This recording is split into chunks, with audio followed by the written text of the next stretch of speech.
Hi, good afternoon, everybody. Thank you all for joining in on a Saturday afternoon. So the topic for today is retiring in India. So this product that is Neo is for non-resident Indians. This is a very similar strategy to what we have in the domestic multi-asset strategy called Sphere.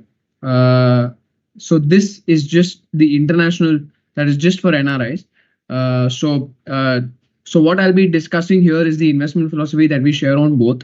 So either ways, if you're interested in any of them, whether you're residing here or whether you're residing outside, uh, this is a great product for you to actually go out and look at. So let's look at Neo. Neo. So what we'll actually look at is we'll look at the landscape, we look at the strategy, we look at the philosophy, and how this philosophy has actually gone out and created wealth for every tomorrow for us, right? By minimizing risk and maximizing returns, right? That's how we want to go about building wealth. We don't like taking too much risk. We understand that we have to take some risk. So where we want to take risk, there we are completely aggressive in building positions, and that's what leads to us getting those maximum, getting those returns. So you'll see some examples of us using this investment philosophy to create wealth. At the same time, make sure that we're taking a lot lesser risk and giving you more for the risks that we are sort of taking. Right. So let's get into the landscape. So we follow a dynamic asset allocation strategy, and with that, we can invest in equity, we can invest in debt, we can invest in precious metals, we can invest in foreign equities, we can invest in cash. Right. So we don't have a particular cap on any of these asset classes, which means we can go 0 to 100 in anything. Let's say, for example, equity is extremely attractive. We can go 0 to 100 either in a direct stocks, or we can do it via passive, which is ETFs, right? Likewise, in today's context in India, debt is very attractive, right? Compared to equity, debt does look extremely attractive along with precious metals, right? So we have the ability and we have the capability to go up to 100% in debt, whether likewise for precious metals, we can go 0 100 in whatever ETF that is listed here, that is more commodity oriented. Foreign equities in India, whatever is listed, this happens to be via ETFs. There are some mutual funds that are there, but we are choosing the more ETF route here. So we can go 0 to 100 in any of these asset classes, and that's what means by dynamic asset allocation. It gives us that flexibility to invest across market cycles, right? The whole idea for creating wealth for every tomorrow is to be able to take advantage of all market cycles that can come up, right? And today's market cycle is such that you're getting pockets of opportunity in equity, you're getting pockets of opportunity in debt. The entire pocket for precious metals is extremely attractive. There are pockets of opportunity even on the foreign equity side that investors can take advantage of, right? So this is what we are sort of going out as well as and doing, right? So this is our investment landscape. Now, this is a very important slide, which I'll spend some time on. So our investment philosophy, majorly number one, is that we always look to back industry leaders, right? These can be industry leaders who operate in very favorable industry structure. But like I said, we don't like taking too much risk. So on the valuation part, we are extremely conservative. But in terms of building positions in that particular theme or in that particular industry, we are very, very aggressive, right? So we always like to choose industry leaders. Likewise, it is going to be a theme. So let's say, for example, financial services right now is attractive, right? And within financial services, insurance also is a very big theme, which is very underpenetrated in India, has a lot of scope for growth, right? So we would go towards investing in back players that are in the top three, and be conservative in terms of how much we want to pay for that business, while at the same time investing a lot more into them, right? So these two go hand in hand, thematic and industry leaders. And dynamic growth is basically a lateral shift between asset classes across market sectors. Now, this is where your entire flexibility does come into this picture. This is what helps us to consistently compound. This doesn't force us to commit to a particular asset class unless and until there is opportunity in them. Right? If you compare us to other PMS strategies that do not follow dynamic asset allocation, if you compare us to equity, right, that's what the comparison usually goes on, is that I would rather choose an equity product than a multi-asset sort of a strategy. The idea is that the commitment for equity there is extremely high. And periods where equity is not favorable, you still have to go out there and go out putting out money in equity, which is not favorable for the client, which is not, it does not make sense for the investor, right? Because we are saving for them. It does not make any sense. Like, so if in the US there is a concept called 401k that takes care of they have schemes called target retirement date, right? These are, they're dated schemes where they will take care of asset allocation as you get closer to your retirement. That's what we are doing here for each one of you, right? So rather than having a target retirement dated fund, we are now doing it for each individual investor instead, rather than having it from a fund perspective, right? So right now it's in that model where we are building for your retirement, right? So everybody's portfolio is going to be extremely different than somebody who came in 6 months back. So the opportunities are different. The way things are playing out are completely different. The way market cycles are playing out are completely different.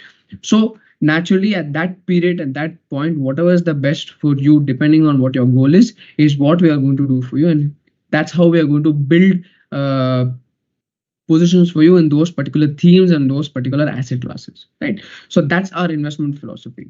Now, like I said, there's no cap on any asset class. One main thing is that we follow a top-down and a bottom-up research approach. Now, you will see going forward as to how we think from a top-down and we think from a bottom-up approach, right? Again, we are very aggressive in terms of how much we want to buy in that particular business. So there is a fair amount of concentration across those themes with a market leadership bias. They can be even in the small cap category, they can be in the mid cap category. But however, right now we are majorly focusing on larger cap.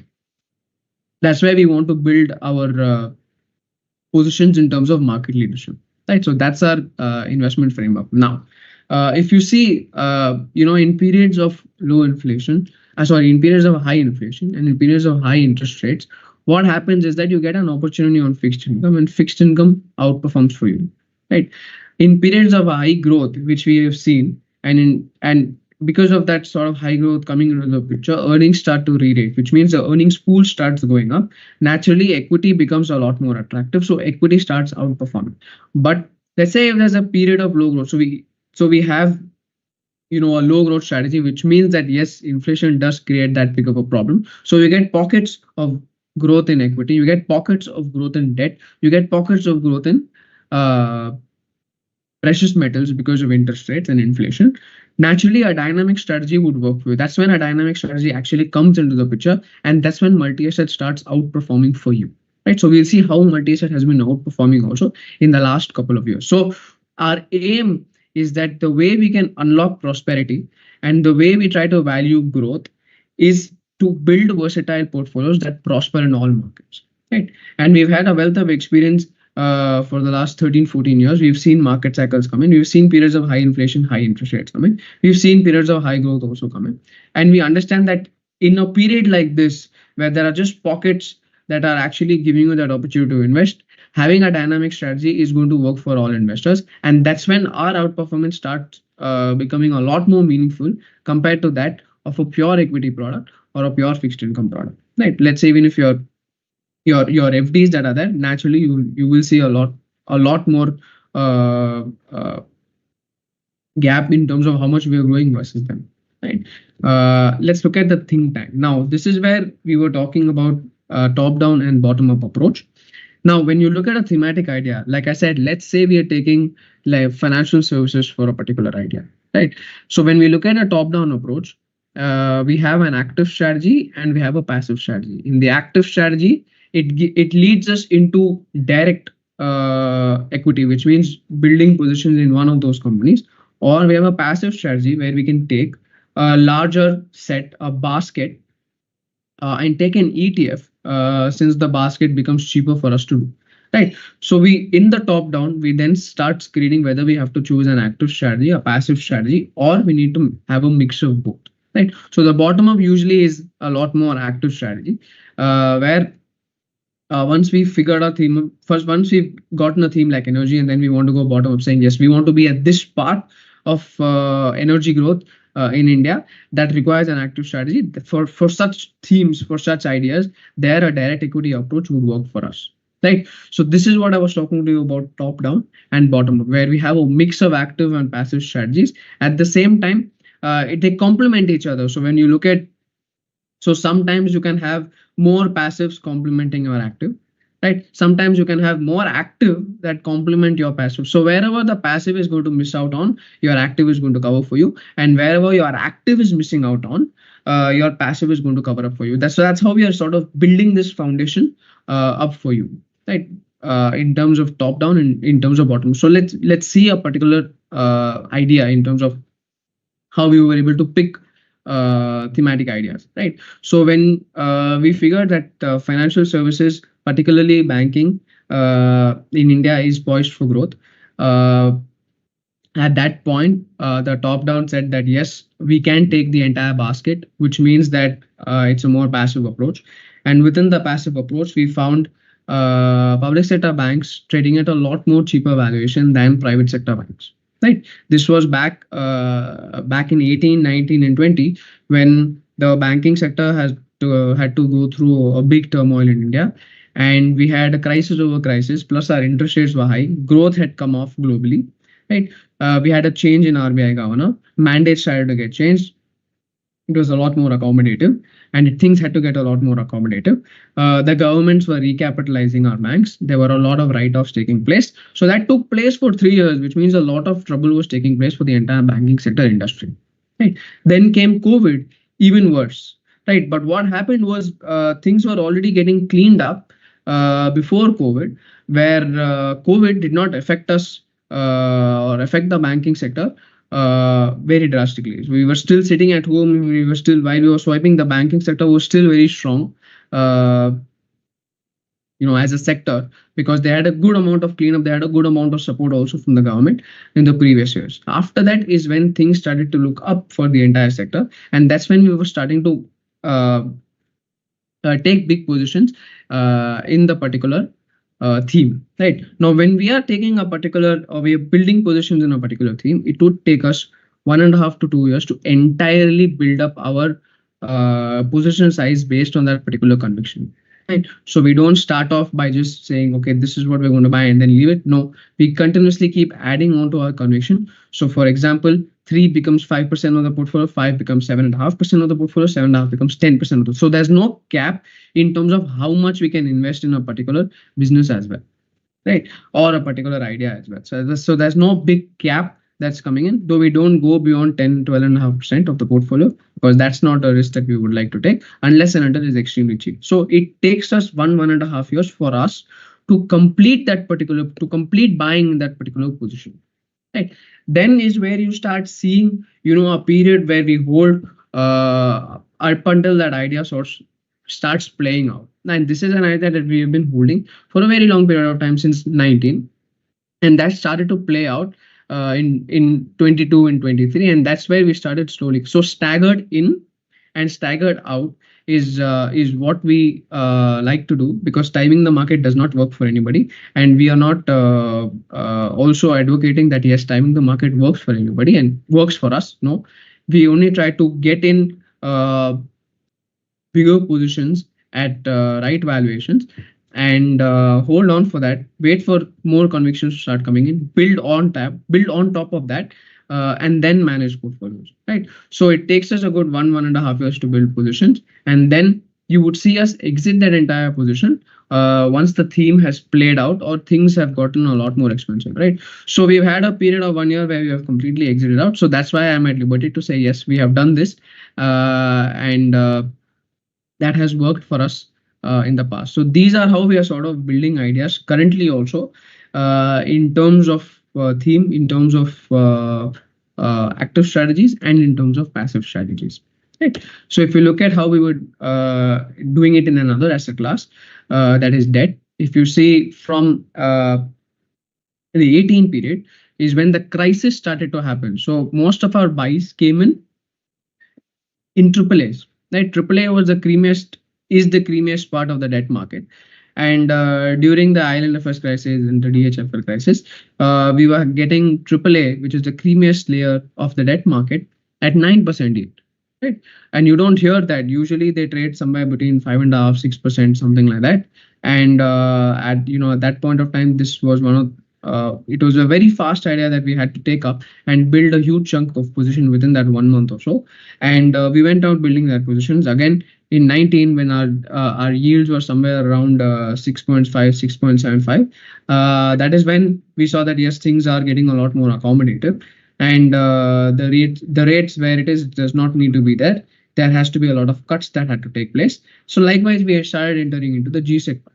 Right. So like same case now is coming to us where we are finding a lot more opportunity on the short term side, on the AAA side, where yields are very conducive with somewhere around 7.3 to 7.6%, where investors can take that advantage of on the debt side. So that's how we are also trying to see the same approach of a think tank.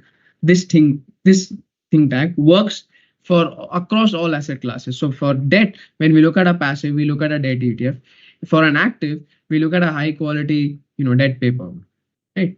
Likewise for precious metals, we don't have a direct approach to take commodity on our book, but we are doing it via ETF. So that is again a passive strategy. Right.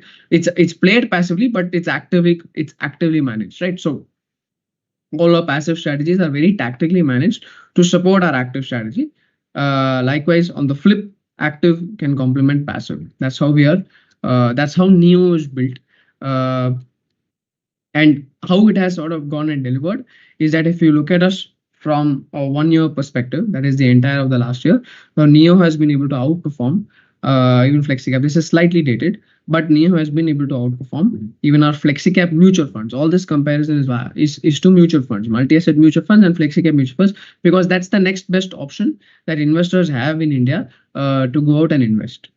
Right. So if you look at from a 1 month perspective, 3 month perspective, 6 month perspective, things have gone well for Neo, right? And in terms of 1 year, where we have had higher exposure towards equity, we have been able to outperform them as well, right? But what I would tell you is do not look at these numbers at all. You can only judge us after 3.5 to 4 years is where actual performance starts coming in. As the portfolio ages, you will get a lot more data from our side, and only then you can take a very informed decision. But this is a good data point for you to show that the investment philosophy is working and the think tank is going out there and yielding results, right?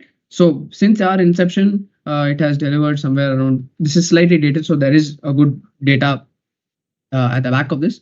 How Neo manages its drawdown is that we've not seen the strategy has not seen that bad of a drawdown since its inception. Our inception is somewhere around 2022, so there was not that bad of a drawdown that came to us. Though in June we did have volatile situation in the market after the election. On that day where the markets had fallen down by 5.5-6%, Neo had fallen down by 3.4%. So still we are somewhere around the 4% range, managing drawdowns much better than the Nifty index and the multi-asset mutual funds out there. Right. So multi-asset index. This is our benchmark. So our benchmark versus the Nifty also, drawdowns are much better. Right. So the fund, the way it's positioned is right now the theme is more on the financialization side. Financialization story plus your market leadership plus your all-weather investing is what you should think of when you think of Neo. Right now we are concentrating majorly on financial services, but the theme keeps evolving. More and more themes keep coming into Neo, and conviction keeps getting built onto them. So they are becoming a lot. The positions of these themes are becoming a lot more higher than what they were in January, right? So all-weather investing is what you need to look for when it comes to Neo. And where we operate, like I said, it's somewhere in the middle of conservative to moderate. So if you do have a moderate risk appetite where you are willing to take that risk, then this product is the best for you. And the return expectation that you should have from Neo, from such a strategy, right? In history, multi-asset has somewhere been between 9 and 12%. So this strategy, you can expect average inflation plus somewhere around 5 and 7%. Right? Though we have done far more better, though our aim is to grow far more better, but your expectations need to be managed very well. And that is average inflation plus 5 to 7%. That's what you should sort of go out and expect. Right? So our endeavor is that yes, with this strategy we will be able to create that wealth, we will be able to preserve that wealth, because we can move from one asset class to the other asset class, and that way that gives us ammo to go out there and start adopting strategies that protect you against volatility, also invest for growth. So this way we can have that entire circle of creating, preserving, and sustaining wealth creation. Right. So that's what Neo is actually doing. That's what Sphere also is doing on on the Indian multi-asset side. So both of them have the same philosophy, but this product is for NRIs, and that one is for Indian residents. Right. So since our inception, that is in 2022, this is latest data.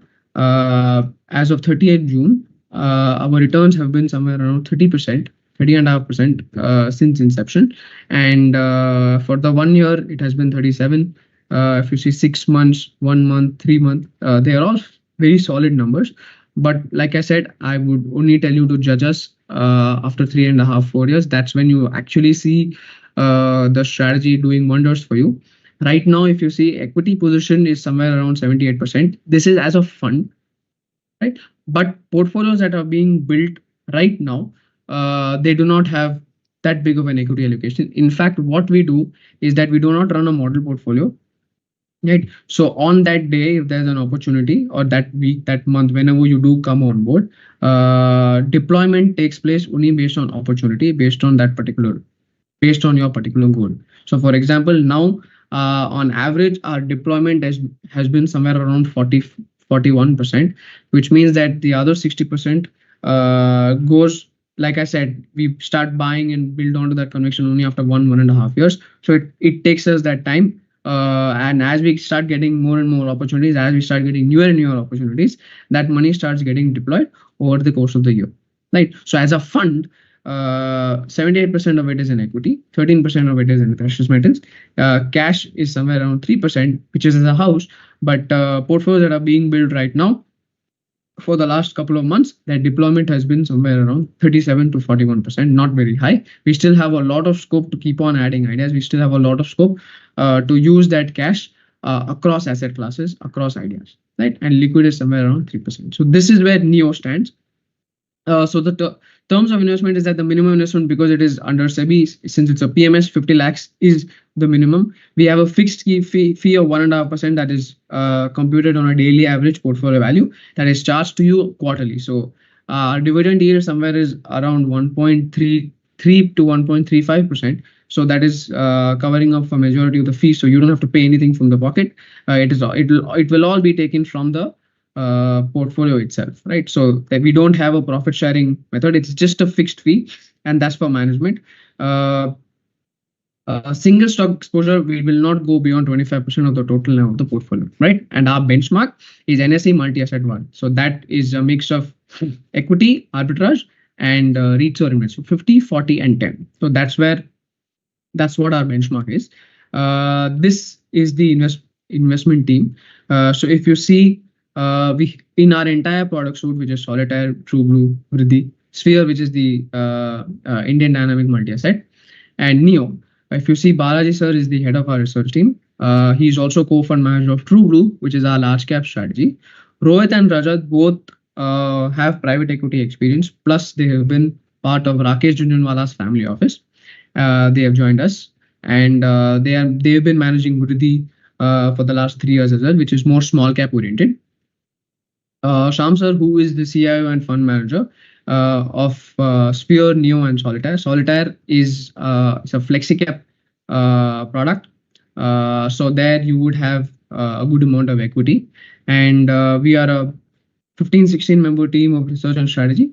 And Niranjan sir, who is the head of investment strategy and the co-fund manager of Sphere and Neo, he's also on board. So we have a wealth of experience in the team. And we have a solid roster for research and strategy. Right? Shamsa has had 3 decades, that is 30 years of investing experience.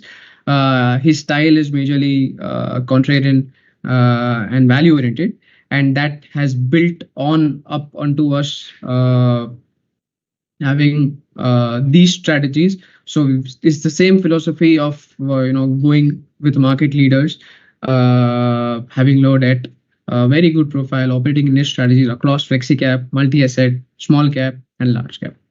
Right. I think now I can open the floor for Q&A. So whatever questions you have, please do put it in the chat box. If you want me to go through a particular question, I'll be happy to go back to that particular slide. If you want me to go back on a particular slide as well.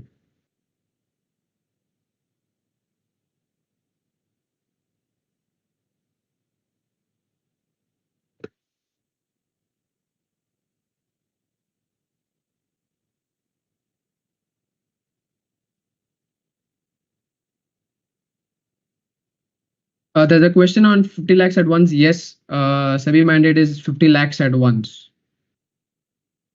So you can transfer how many more times you want, but we will not be able to invest up until it reaches 50 lakhs. So I would say 50 lakhs at once is what you would have to start with.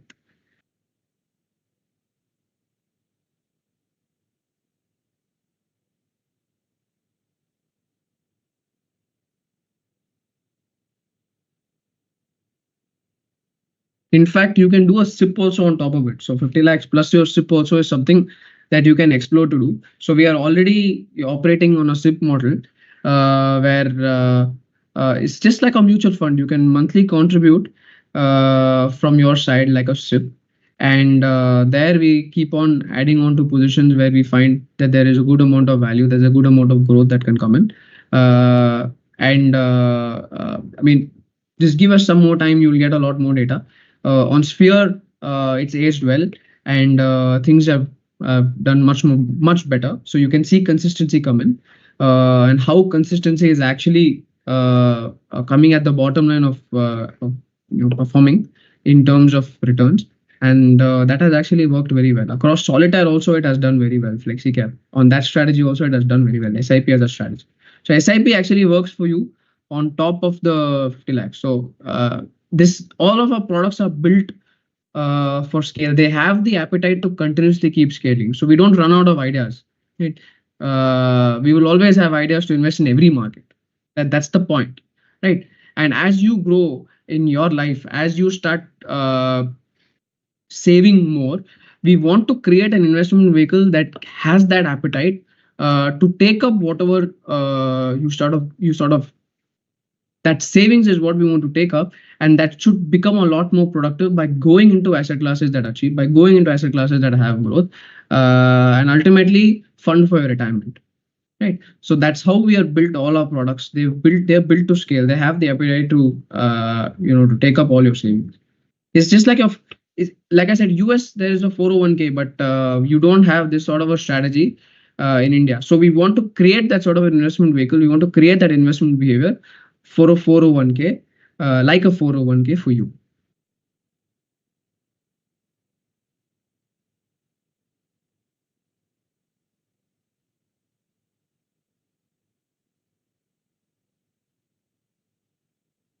So you can put your question in the chat box also. There's no problem in that. So I've put in the number as well. So do save our number, because a lot of marketing content comes from our site. And unless you have saved our number, you will not get all of our content. And it's very interesting content. There's a lot more topics on our products. It's a lot more topics on themes, on sectors. We keep doing a lot of such interactions with everybody, and it's open, it's not charged, it's all free. And sorry, you will get performance updates as well from our centralized number, only if you save it. So do save our number. Even if you send a hi, even if you have any queries, somebody from the team will definitely be able to help you out. Then I don't think there are any questions, but if you do have questions, I think Gopi has already put out our number on the chat box. So do send us a hi, and somebody from the team will get in touch with you with whatever query you have. Thank you all for joining in on a Saturday afternoon. Have a great weekend ahead.